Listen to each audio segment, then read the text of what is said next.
back for mock draft 12.0 for the Indianapolis Colts. Second to last before the real deal. It's getting close, folks. Weird enough, I would say this mock draft is a little bit of a worrisome scenario, but weirdly enough, from all the talk I've been hearing throughout the week, what actually happens could be a concerning scenario. Um, Not too pleased with the way things sound like they're trending, but can't control it, only can watch. But yeah, I won't blabber. Let's get right into it. All right. Round one, pick 14. I have the Colts selecting Kelvin Banks, offensive lineman out of Texas. Being a Texas fan, I've had the privilege of watching Banks really develop as a player and a leader at Texas. Steve Sarkisian, he goes on record numerous times speaking very highly of him, the kind of guy he is. So already you have the locker room aspect of him as a player that is great, but also his ability to play tackle and guard really excites me, and it's one of the main reasons I have the Colts taking him here. Um, in this specific mock draft, the way things pan out, the Campbell, Mimbu, those guys get taken before us, and we take what is an incredibly a great prospect to boost our offensive line, hopefully back into that kind of top 10 lines in the league conversation. If you wanted to take an approach of rotating linemen in different packages, which we'll do anyway, Banks is great in that role, but also if you wanted him to take over that guard position, he could do that also.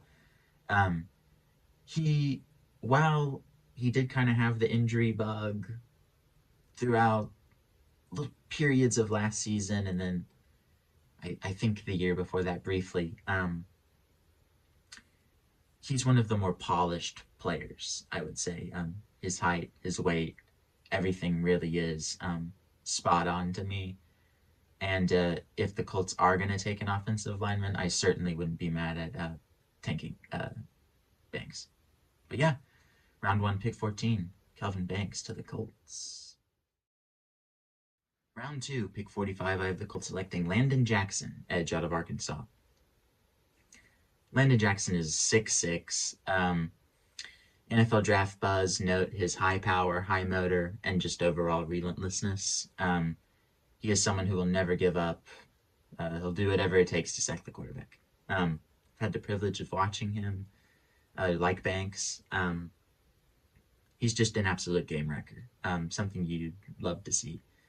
And with the talk as of late being that the Colts could take an edge rusher in even the first round with Stewart out of A&M, in this specific mock draft, wait until round two and you pick an absolute stud in Landon Jackson, who will, of course, develop. And that pairing with Latu and Jackson just sounds incredible to me. Also, of course, he can be an interior lineman or edge. So, with Lou Anarumo presumably loving to run different packages, you have a great opportunity there as well. So, not much more to be said there. Landon Jackson, round two, pick 45. All right, round three, pick 80. I have the Colts selecting Kevin Winston Jr., safety out of Penn State. Winston, 6'2". He is a prospect I've really, really grown to like over this entire cycle. In fact, since my first mock draft, I've always kept him in my thoughts. I've never gotten him in my mock drafts until this one, which is actually surprising. But you just have to take my word for it.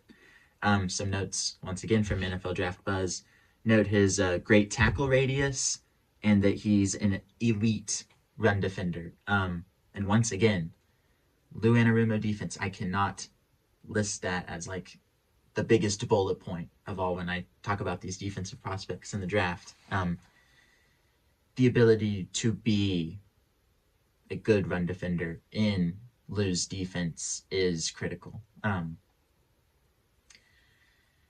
Another consistent note I've been talking about is that he will use safeties to blitz. So with Bynum, with Cross, even Thomas, and now with this mock draft, Winston, you have just this incredible depth of talent who will just keep the other side on their toes, which is just what you love. Also, when Winston being taller, just really fills out the. He's just the perfect player to me. And you wouldn't be taking a chance on him. That Penn State defense was pretty dang solid. So yeah, Winston Jr. out of Penn State, love him. All right, round 4, pick 117. I have the Colts selecting. Get ready for it. Everyone's been wishing for it. Cam Scatabo, running back from Arizona State. I would feel sad if I didn't have us getting him at least once in these mock drafts. But some notes. Good vision, patient, natural leverage. He is an absolute tank. My really only exposure to him was when he played Texas and frustrated the hell out of me. But he is just, talk about relentlessness with Landon Jackson. Cam's got it too. NFL Draft Buzz does note, little concern, his durability. I've seen that there's been some times where he's gotten maybe a little nagging injuries here and there, but overall, for what is thought to be a day 2, day 3 pick, you're taking relatively low risk in what I can only think will turn out to be a really, really good running back. And this guy, with height and everything, I've been talking so much about, taking pressure off of JT with a taller guy, but Cam is more closer to the Khalil Herbert build. So you'd kind of just be stacking up on these kind of powerful, shifty, smaller guys. But there's nothing wrong with that. Cam's got a lot of good traits. So yeah, round 4, pick 117. Cam Scatabo. All right, round 5, pick 151.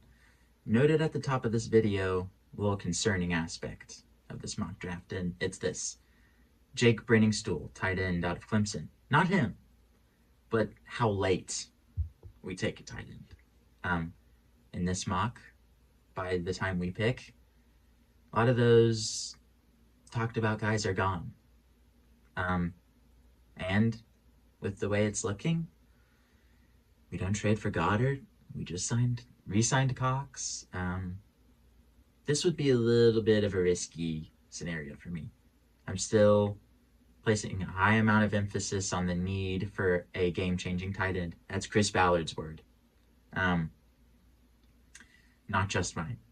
So there are some questions with Brenningstool, but his height, his basketball-like control, his great route running ability, he still has that potential that all these guys do, but he's not polished.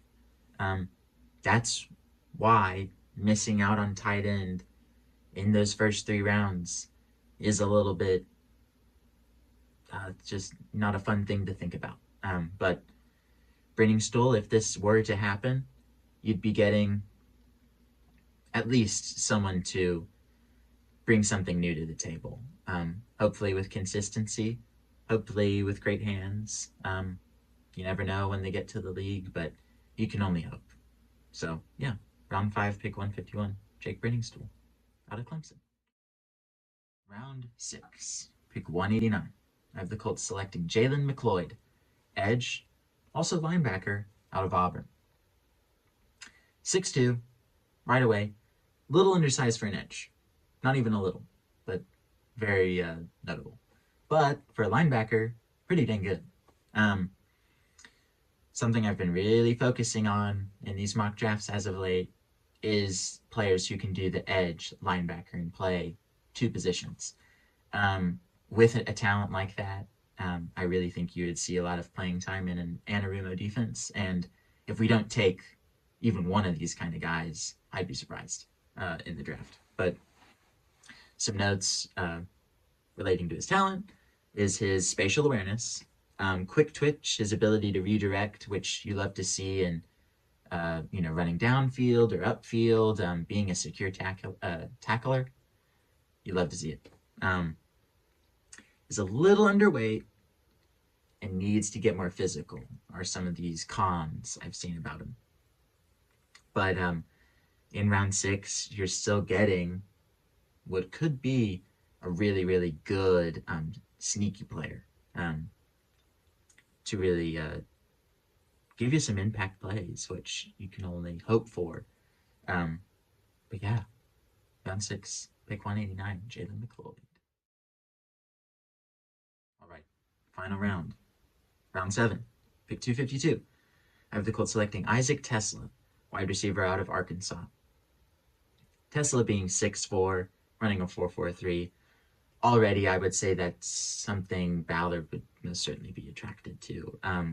For one of the first times in this mock draft cycle, I saw someone finally predicting us to draft a wide receiver, which I don't think is that hot of a take, because you can never have too much depth at that position, like DB. But yeah, if you're really trying to fill out that roster and add competition, Tesla is a really good guy to get. Some NFL draft buzz notes. Really athletic, physical. He is more of that Pittman build, to be more of a ball hog, to want you to throw him the ball, and to hopefully moss people. But I would say he's quicker than Pittman. I don't think that's a secret from his 40 time. But some cons also from NFL Draft Buzz is that he drifts, and that in the beginning of plays, he struggles to get that kind of head start that you would want to see out of a receiver, the explosiveness. But says in the time to really rant about patience in the league and how it's trending. But you give Tesla a quarterback like Anthony, someone who likes to throw downfield and kind of, I think, would like to throw those jump balls more, but not in or every play like last season. I really think Tesla gives you a good chance to see some really good chunk plays. Put him in an Adonai Mitchell role or whatever. I really think Shane could draw up some good stuff for Tesla. But yeah, round 7, pick 252, Isaac Tesla. All right, another mock draft over with. Like I mentioned in round 5, the concerning characteristic of this draft would be that we would wait until round 5 to select this game changer tight end that we so desperately need, which we do. I would really bank on rounds 1, 2, and 3 for that player. 3's almost stretching it to me. I won't lie. Something I'll pride myself on this channel is I'm a little underwhelmed / nervous about the prospect of getting a defensive lineman or an edge to really hone in on a position in the first round over a tight end. It really is a scenario where you're hoping for Warren, but if Loveland's there, get him. I don't like the talk of him just being mediocre. I still think he has plenty to offer. And with a league that is just so desperate for quick results, I don't think that's realistic. It's not realistic to how teams think, that's for sure.